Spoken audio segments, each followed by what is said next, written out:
At the office party, she mocked me in front of everyone, laughing as she said, "You're," and paused dramatically before finishing, "just the guy who pays the bills." I froze. Welcome back to my channel. Today's story is full of suspense, betrayal, and shocking twists you won't believe. So stay tuned until the very end. The room was alive with music, chatter, and the soft clinking of glasses. Everyone was having a good time except me. I forced a smile as laughter erupted around her words. Sophie, my girlfriend of 3 years, was always so careful about appearances. She could charm anyone, make them laugh, and turn a room on her side.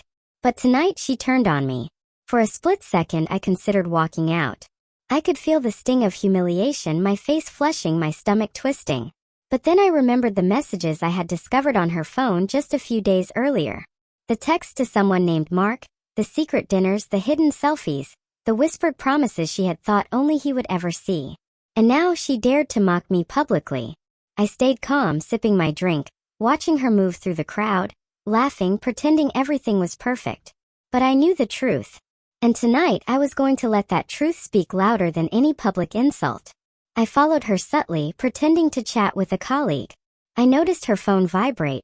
She quickly hid it in her clutch. The messages were unmistakable. Mark again. My pulse quickened. I knew she had been seeing him for months. And now this party, her playground, was about to become the stage for her downfall. Finally, she slipped away to a quieter corner of the venue, her laughter echoing faintly in the background. I followed, heart pounding, my mind racing with how to handle this without causing a scene. I didn't want to yell. I didn't want drama. I just wanted clarity and maybe a little satisfaction. She was not alone.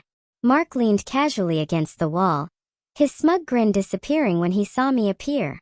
Sophie's eyes widened. Panic flickered across her face. I can explain," she stammered. I didn't respond.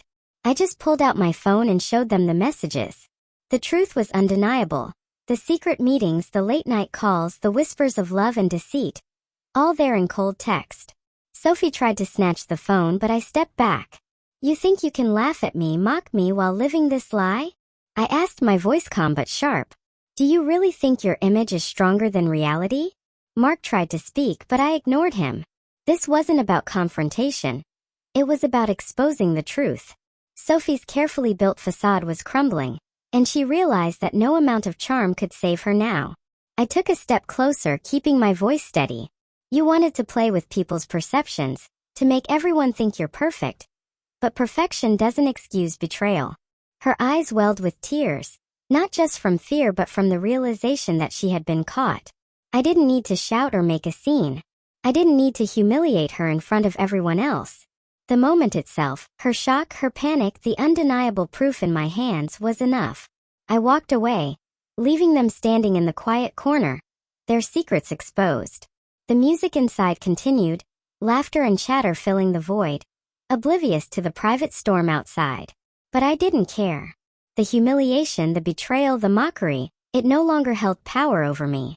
Back at the main party, I acted like nothing had happened, like a ghost who had seen the truth and decided it wasn't worth showing. Sophie returned later, her smile forced, her composure trembling. I ignored her, keeping my distance. The dynamic had shifted. I was no longer the one she could manipulate. That night, when I got home, I thought about everything. The laughter at the office, the secret meetings, the hidden texts, the mocking words. Everything had led to this moment of clarity. I didn't feel anger. Not really. I felt relief. Relief that I had seen the truth before it consumed me. Relief that I could finally step out of her world and reclaim my own. Some might say that betrayal burns like fire. But I realized that fire can also illuminate. It revealed the reality of a person I thought I knew. It showed me that my life deserved honesty, respect, and loyalty. Not mockery in a crowded room. And as for Sophie and Mark? Let's just say that some secrets once exposed cannot be hidden again. The laughter, the public facade, the mockery. They all faded, leaving only the cold light of truth. Thanks for watching, everyone. If you enjoyed this suspenseful story, don't forget to subscribe to my channel, hit the bell icon, and stay tuned for more thrilling, dramatic stories that will keep you on the edge of your seat.